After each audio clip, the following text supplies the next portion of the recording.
Welcome to మహా TV. Hi మిత్రులారా, చాలా రోజుల తరువాత మళ్ళీ మీ ముందుకు రావడం చాలా సంతోషంగా ఉంది. మీరందరూ ఎలా ఉన్నారు? ముందుగా మీ అందరికీ ఉగాది శుభాకాంక్షలు. ఈరోజు ఉగాది పండుగ గురించి తెలుసుకుందాం. ఉగాది అంటే పండుగ మాత్రమే కాదు, మన జీవితం ప్రకృతి కొత్తగా మొదలయ్యే రోజు. ఉగాది పండుగను యుగాది అని కూడా అంటారు. అంటే కొత్త యుగానికి శ్రీకారం.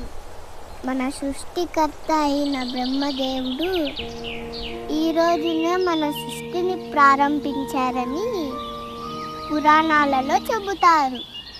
అంటే ఉగాదే మనకు అసలైన న్యూ ఇయర్ డే. ఎందుకంటే మన ఋషులు కాలం మరియు ప్రకృతిలో వచ్చే మార్పులను బట్టి మన పండుగలను నిర్ణయించారు. ఆకులు రాలే కాలం శిశిర ఋతువు తరువాత వసంత ఋతువు వస్తుంది. అది ఉగాది నాడే ప్రారంభం.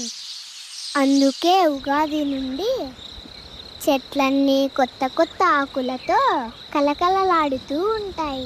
అదే జనవరి 1వ తేదీన ప్రకృతిలో ఏ మార్పు ఉండదు. ఉగాది పండుగ కోసం ఇల్లంతా శుభ్రం చేసుకుని గుమ్మానికి మామిడి ఆకులు కట్టి తలస్నానం చేసి కొత్త బట్టలు కట్టుకొని దేవుడి పూజ చేయాలి. ఉగాది పండుగకు దేవుడెవరో మీకు తెలుసా? కాలమే దేవుడు, అనగా కాలపురుషుడు. ఉగాదికి చేయాల్సిన ముఖ్యమైన పని ఏమిటి? ఉగాది పచ్చడి.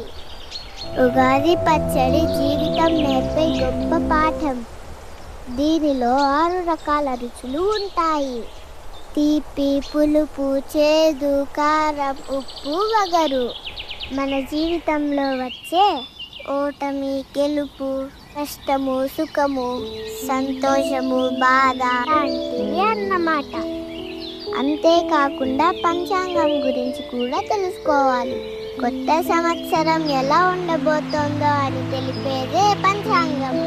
మన వేద పండితులు ఈ సంవత్సరం పంటలు ఎలా పండుతాయి, వర్షాలు ఎలా కురుస్తాయి, ఎండలు ఎలా కాస్తాయి, ఇలాంటి అనేక విషయాలు ప్రజలందరికీ పంచాంగం చూసి వివరిస్తారు.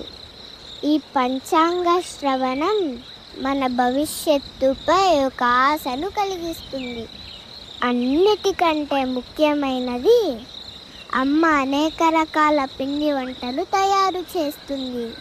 అవి చూడగానే నోట్లో నీళ్ళూరుతాయి. ఇది ఉగాది కథ. మంచి విషయాలు తెలుసుకున్నాం కదా. ఇంకొక విషయం మర్చిపోయాను, అవే మామిడికాయలు. అవంటే నాకు చాలా ఇష్టం. మీకు కూడా ఇష్టమేనా? సరే మరి, ఇంకొక మంచి కథతో మళ్ళీ కలుసుకుందాం. బాయ్ మిత్రులారా.